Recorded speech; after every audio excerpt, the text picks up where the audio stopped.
নমস্কার। শ্রুতি গল্পের আসরে আজকে আমি আপনাদের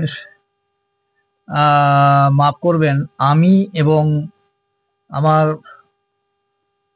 বড় মেয়ে সুস্মিতা ব্যানার্জি দুজনে একটি উপন্যাস পাঠ করে শোনাবো। উপন্যাসটির নাম পল্লী সমাজ। লিখেছেন কথা সাহিত্যিক শরৎচন্দ্র চট্টোপাধ্যায়। যদি আপনাদের আমাদের গল্প পাঠ ভালো লাগে তাহলে লাইক, শেয়ার আর সাবস্ক্রাইব করে দেবেন। তো কথাটা না বাড়িয়ে আমি উপন্যাসটি পাঠ করা শুরু করছি। বেনি ঘোষাল মুখুজ্জেদের অন্দরের প্রাঙ্গণে পা দিয়াই সম্মুখে এক প্রৌঢ়া রমণীকে পাইয়া প্রশ্ন করিল, এই যে মাসি, রমা কইগা? মাসি আহ্নিক করিতেছিলেন, ইঙ্গিতে রান্নাঘর দেখাইয়া দিলেন। বেনি উঠিয়া আসিয়া রন্ধনশালার চৌকাঠের বাহিরে দাঁড়াইয়া বলিলেন, তাহলে রমা, কি করবে স্থির করলে? জ্বলন্ত উনান হইতে শব্দায়মান কড়াটা নামাইয়া রাখিয়া রমা মুখ তুলিয়া চাহিল। কিসের বর্দা? বেনি কহিল, তারিণী খুড়োর শ্রাদ্ধের কথাটা বোন। রমেশ তো কাল এসে হাজির হয়েছে। বাপের শ্রাদ্ধ খুব ঘটা করেই করবে বলে বোধ হচ্ছে। যাবে নাকি? রমা দুই চক্ষু বিস্ময়ে বিস্ফারিত করিয়া বলিল, আমি যাব তারিণী ঘোষালের বাড়ি? বেনি ঈষৎ লজ্জিত হইয়া কহিল, সে তো জানি দিদি, আর যেই হোক তোরা কিছুতেই সেখানে যাবি না। তবে শুনছি নাকি ছোঁড়া সমস্ত বাড়ি বাড়ি নিজে গিয়ে বলবে। বজ্জাতি বুদ্ধিতে সে তার বাপেরও ওপরে যায়। যদি আসে তাহলে কি বলবে?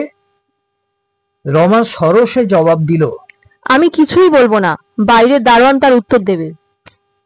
পূজানিরতা মাসির কর্ণরন্ধ্রে এই অত্যন্ত রুচিকর দলাদলির আলোচনা পৌঁছিবা মাত্রই তিনি আহ্নিক ফেলিয়া রাখিয়া উঠিয়া আসিলেন। বঞ্ঝির কথা শেষ না হইতেই অত্যুত্তপ্ত খইয়ের মতো ছিটকাইয়া উঠিয়া কহিলেন, দারোয়ান কেন? আমি বলতে জানি না। নচ্ছার বেটাকে এমনই বলাই বলবো যে বাছাধন জন্মে কখনো আর মুখুজ্জে বাড়িতে মাথা গলাবে না। তারিণী ঘোষালের বেটা ঢুকবে নেমন্তন্ন করতে আমার বাড়িতে? আমি কিছুই ভুলিনি বেণী মাধব। তারিণী তার এই ছেলের সঙ্গেই আমার রমার বিয়ে দিতে চেয়েছিল। তখনও তো আর আমার যতীন জন্মায়নি। ভেবেছিল যদু মুখুজ্জের সমস্ত বিষয়টা তাহলে মুঠোর মধ্যে আসবে। বুঝলে না বাবা বেনি?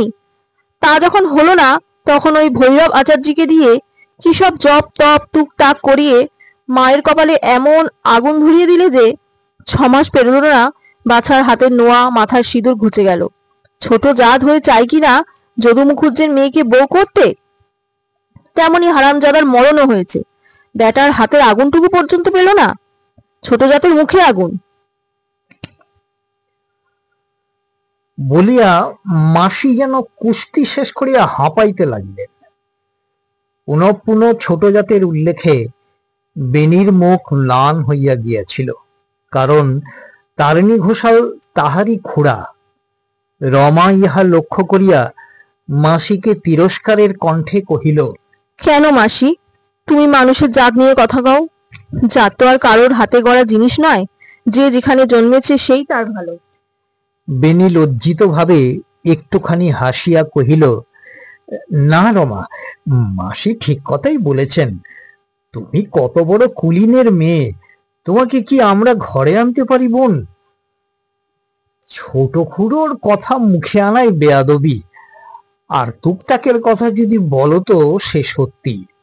দুনিয়ায় ছোট খুড়ো আর ওই বেটা ভৈরব আচার্যের অসাধ্য কাজ কিছু নেই। ওই ভৈরব তো হয়েছে আজকাল রমেশের মুরব্বী।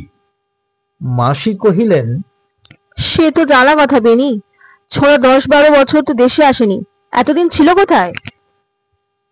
কি করে জানবো মাসি? ছোট খুড়োর সঙ্গে তোমাদেরও যে ভাব, আমাদেরও তাই। শুনছি এতদিন নাকি বোম্বাই না কোথায় ছিল। কেউ বলছে ডাক্তারি পাশ করে এসেছে, কেউ বলছে উকিল হয়ে এসেছে, কেউ বলছে সমস্তই ফাঁকি। ছোঁড়া নাকি পাহাড় মাতাল। যখন বাড়ি এসে পৌঁছলো তখন দু চোখ নাকি জবা ফুলের মতো রাঙা ছিল। বটে, তাহলে তাকে তো বাড়িতে ঢুকতে দেওয়াই উচিত নয়। বেনি উৎসাহ ভরে মাথার একটা ঝাঁকুনি দিয়া কহিল, নয় তো? হ্যাঁ রমা, তোমার রমেশকে মনে পড়ে? নিজের হতভাগ্যের প্রসঙ্গ উঠিয়া পড়ায় রমা মনে মনে লজ্জা পাইয়াছিল। সলজ্জ মৃদু হাসিয়া কহিল, পরে বই কি, সে তো আমার চেয়ে বেশি বড় নয়। তাছাড়া শীতলাতলার পাঠশালায় দুজনেই পড়তাম যে। কিন্তু তার মায়ের মরণের কথা আমার খুব মনে পড়ে। খুড়িমা আমাকে বড় ভালোবাসতেন। মাসি আরেকবার নাচিয়া উঠিয়া বলিলেন, তার ভালোবাসার মুখে আগুন। সে ভালোবাসা কেবল নিজের কাজ হাসিল করার জন্য। তাদের মতলব ছিল তোকে কোনো মতে হাত করা। বেনি অত্যন্ত বিজ্ঞের মতো সাই দিয়া কহিল, তাতে আর সন্দেহ কি মাসি, ছোট খুড়িমার যে। কিন্তু তাহার বক্তব্য শেষ না হইতেই রমা অপ্রসন্নভাবে মাসিকে বলিয়াই উঠিল, সেসব পুরনো কথার দরকার নেই মাসি। রমেশের পিতার সহিত রমার যত বিবাদী থাক, তাহার জননীর সম্বন্ধে রমার কোথায় একটু যেন প্রচ্ছন্ন বেদনা ছিল। এতদিনেও তাহা সম্পূর্ণ তিরোহিত হয় নাই। বেনি তৎক্ষণাৎ সাই দিয়া বলিলেন, তা বটে, ছোট খুড়ি ভালো মানুষের মেয়ে ছিলেন। মা আজও তার কথা উঠলে চোখে জল ফেলেন। কি কথা আসিয়া পরে দেখিয়া বেনি তৎক্ষণাৎ এ সকল প্রসঙ্গ চাপা দিয়ে ফেলিলেন। বলিলেন, তবে এই তো স্থির হলো দিদি, নড়চড় হবে না তো? রমা হাসিল, কহিল, বড়দা, বাবা বলতেন আগুনের শেষ, ঋণের শেষ, আর শত্রুর শেষ কখনো রাখিস নে মা। তারিণী ঘোষাল জ্যান্তে আমাদের কম জ্বালা দেয়নি। বাবাকে পর্যন্ত জেলে দিতে চেয়েছিল। আমি কিছুই ভুলিনি বড়দা, যতদিন বেঁচে থাকবো ভুলবও না। রমেশ সেই শত্রুরই ছেলে তো। তাছাড়া আমার তো কিছুতেই যাবার জো নেই। বাবা আমাদের দুই ভাই বোনকে বিষয় ভাগ করে দিয়ে গেছেন বটে, কিন্তু সমস্ত বিষয় রক্ষা করার ভার শুধু আমারই ওপর যে। আমার তো নয়ই, আমার সংস্রবে যারা আছে তাদের পর্যন্ত যেতে দেব না। আচ্ছা বড়দা, এমন করতে পারো না যে কোনো ব্রাহ্মণই যেন আর না যায় তাদের বাড়ি? বেনি একটু সরিয়া আসিয়া গলা খাটো করিয়া বলিল, সেই চেষ্টাই তো করছি বোন। তুই আমার সহায় থাকিস, আর আমি কোনো চিন্তা করি না। রমেশকে এই কুয়াপুর থেকে না তাড়াতে পারি তো আমার নাম বেনি ঘোষাল নয়। তারপরে রইলাম আমি আর ওই ভৈরব আচার্যি। আর তারিণী ঘোষাল নেই। দেখি এ বেটাকে এখন কে রক্ষা করে। রমা কহিল, রক্ষে করবে রমেশ ঘোষাল? দেখো বড়দা, এই আমি বলে রাখলুম, শত্রুতা করতে এও কম করবে না। বেনি আরো একটু অগ্রসর হইয়া একবার এদিক ওদিক নিরীক্ষণ করিয়া লইয়া চৌকাটির উপর উবু হইয়া বসিল। তারপর কণ্ঠস্বর অত্যন্ত মৃদু করিয়া বলিল, রমা, বাঁশ নিয়ে ফেলতে চাও তো এই বেলা পেকে গেলে আর হবে না, তা নিশ্চয়ই বলে দিচ্ছি। বিষয় সম্পত্তি কি করে রক্ষা করতে হয় এখনো সে শেখেনি। এর মধ্যে যদি না শত্রুকে নির্মূল করতে পারা যায় তো ভবিষ্যতে আর যাবে না। এই কথাটা আমাদের দিবারাত্রি মনে রাখতে হবে যে এই তারিণী ঘোষালেরই ছেলে, আর কেউ নয়। সে আমি বুঝি বড়দা। তুই না বুঝিস কি দিদি, তুই সবই বুঝিস। ভগবান তোকে ছেলে গড়তে মেয়ে গড়েছিলেন বই তো নয়, বুদ্ধিতে একটা পাকা জমিদারও তোর কাছে হতে যায়। এ কথা আমরা সবাই বলা বলি করি। আচ্ছা, কাল একবার আসবো, আজ বেলা হলো, যাই। বলিয়া বেনি উঠিয়া পড়িল। রমা এই প্রশংসায় অত্যন্ত প্রীত হইয়া উঠিয়া দাঁড়াইয়া বিনয় সহকারে কি একটু প্রতিবাদ করতে গিয়াই তাহার বুকের ভিতর ছ্যাঁত করিয়া উঠিল। প্রাঙ্গণের এক প্রান্ত হইতে অপরিচিত গম্ভীর কণ্ঠের আহ্বান আসিল, রানী কই রে? রমেশের মা এই নামে ছেলেবেলায় তাহাকে ডাকিতেন। সে নিজেই এতদিন তাহা ভুলিয়া গিয়াছিল।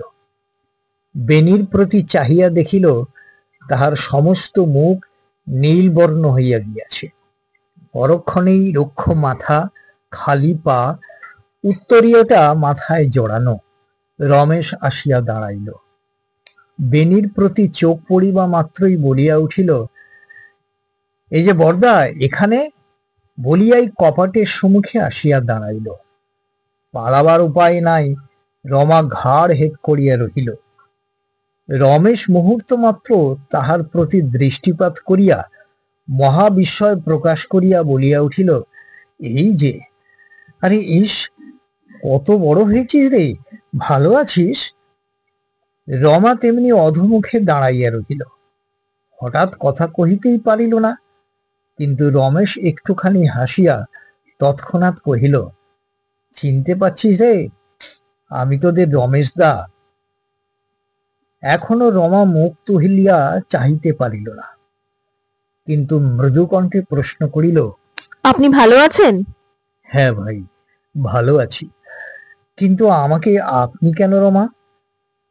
বেনির দিকে চাহিয়া একটুখানি মলিন হাসি হাসিয়া বলিল, রমার সেই কথাটা আমি কোনোদিন ভুলতে পারিনি বরদা।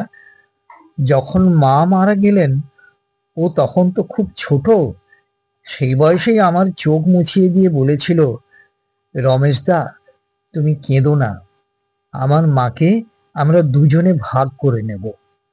তোর সে কথা বোধ করি মনে পড়ে না রমা? না?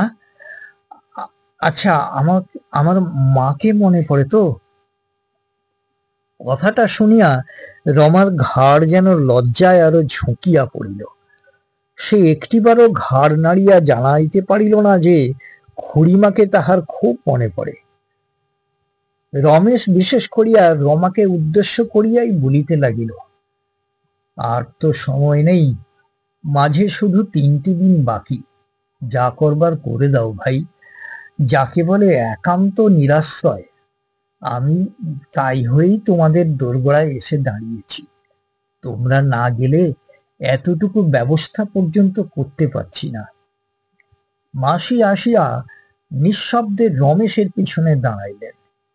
বেনি অথবা রমা কেহই যখন একটা কথারও জবাব দিল না, তখন তিনি সম্মুখের দিকে সরিয়া আসিয়া রমেশের মুখপানে চাহিয়া বলিলেন, তুমি বাপু তারিণী ঘোষালের ছেলে না?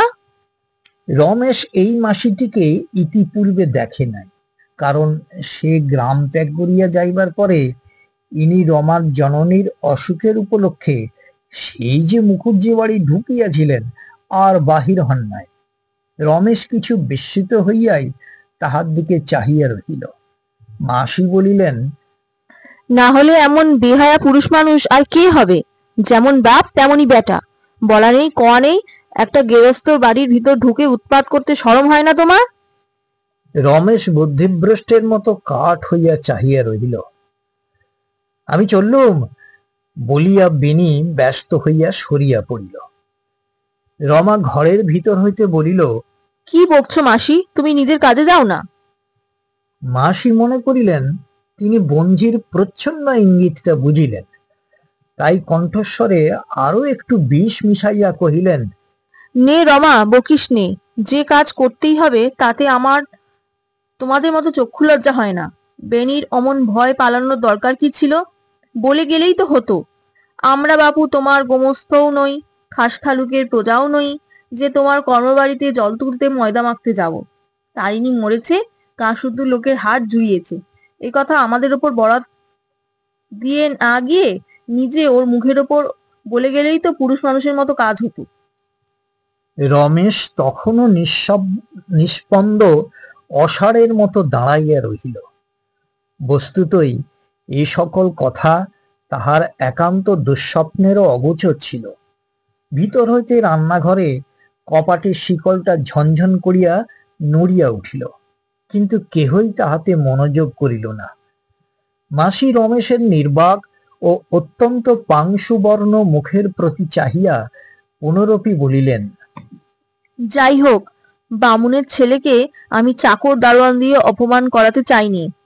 একটু হুঁশ করে কাজ করো বাপু, যাও। কচি খোকাটি নও যে ভদ্রলোকের বাড়ির ভেতরে ঢুকে আবদার করে বেড়াবে। তোমার বাড়িতে আমার রমা কখনো পা ধুতেও যেতে পারবে না, এই তোমাকে আমি বলে দিলুম। হঠাৎ রমেশ যেন নিদ্রোত্থিতের মতো জাগিয়া উঠিল এবং পরক্ষণে তাহার বিস্তৃত বক্ষের ভিতর হইতে এমনি গভীর একটা নিঃশ্বাস বাহির হইয়া আসিল যে সে নিজেও সেই শব্দে সচকিত হইয়া উঠিল। ঘরের ভিতর হইতে কপাটের অন্তরালে দাঁড়াইয়া রমা মুখ তুলিয়া চাহিয়া দেখিল। রমেশ একবার বোধ করি ইতস্তত করিল, তাহার পরে রান্নাঘরের দিকে উদ্দেশ্য করিয়া কহিল, যখন যা হতেই পারে না তখন আর উপায় কি? কিন্তু আমি তো এত কথা জানতাম না, না জেনে যে উপদ্রব করে গেলাম, সেজন্য আমাকে মাফ করো রানী, বলিয়া ধীরে ধীরে চলিয়া গেল। ঘরের ভিতর হতে এতটুকু সাড়া আসিল না। যাহার কাছে ক্ষমা ভিক্ষা করা হইল সে যে অলক্ষ্যে নিঃশব্দে তাহার মুখের দিকে চাহিয়া রহিল, রমেশ তাহা জানিতেও পারিল না। বেনি তৎক্ষণাৎ ফিরিয়া আসিয়া দাঁড়াইল। সে পালায় নাই, বাহিরে লুকাইয়া অপেক্ষা করিতেছিল মাত্র। মাসির সহিত চোখাচোখি হইতেই তাহার সমস্ত মুখ আহ্লাদে ও হাসিতে ভরিয়া গেল। সরিয়া আসিয়া কহিল, শোনালে বটে মাসি, আমার সাধ্যই ছিল না অমন করে বলা। এ কি চাকর দারোয়ানের কাজ রমা? আমি আড়ালে দাঁড়িয়ে দেখলাম কিনা ছোঁড়া মুখখানা যেন আষাঢ়ের মেঘের মতো করে বার হয়ে গেল। এই তো ঠিক হলো। মাসি ক্ষুণ্ণ অভিমানের সুরে বলিলেন, খুব তো হলো জানি, কিন্তু এই দুটো মেয়ে মানুষের ওপর ভারনা দিয়ে না সরে গিয়ে নিজে বলে গেলেই তো আরো ভালো হতো। আর নাই যদি বলতে পারতে, আমি কি বলতুম তাকে দাঁড়িয়ে থেকে শুনে গেলে হতো না বাছা? অমন করে সরে পড়া উচিত হয়নি। মাসির কথার ঝাঁজে বেনির মুখের হাসি মিলাইয়া গেল। সে যে এই অভিযোগের কি সাফাই দিবে ভাবিয়া পাইল না, কিন্তু অধিকক্ষণ ভাবিতে হইল না। হঠাৎ রমা ভিতর হইতে তাহার জবাব দিয়া বসিল। এতক্ষণ সে একটি কথাও কহে নাই। কহিল, তুমি যখন নিজে বলছো মাসি, তখন সেই তো সকলের চেয়ে ভালো হয়েছে। যে যতই বলুক না কেন, এতখানি বিষ জীব দিয়ে ঝরাতে তোমার মতো কেউ তো পেরে উঠতো না। মাসি এবং বেনি উভয়ই যার পরনায় বিস্ময়াপন্ন হইয়া উঠিলেন। মাসি রান্নাঘরের দিকে ফিরিয়া কহিলেন, কি বললিলা? কিছু না। আর্নিক করতে বসে তো 7 বার উঠলে, যাও না ওটা সেরে ফেলো না, রান্না বান্না কি হবে না? বলিতে বলিতে রমা নিজেও বাহির হইয়া আসিল এবং কাহাকেও কোনো কথা না বলিয়া বারান্দা পার হইয়া ওদিকের ঘরে গিয়া প্রবেশ করিল। বেনি শুষ্ক মুখে চুপি চুপি জিজ্ঞাসা করিল, ব্যাপার কি মাসি? কি করে জানবো বাছা? ও রাজরানীর মেজাজ বোঝা কি আমাদের মতো দাসী বান্দির কর্ম? বলিয়া ক্রোধে ক্ষোভে তিনি মুখখানা কালি বর্ণ করিয়া তাহার পূজার আসনে গিয়া উপবেশন করিলেন এবং বোধ করিবা মনে মনে ভগবানের নাম করিতেই লাগিলেন। বেনি ধীরে ধীরে প্রস্থান করিল।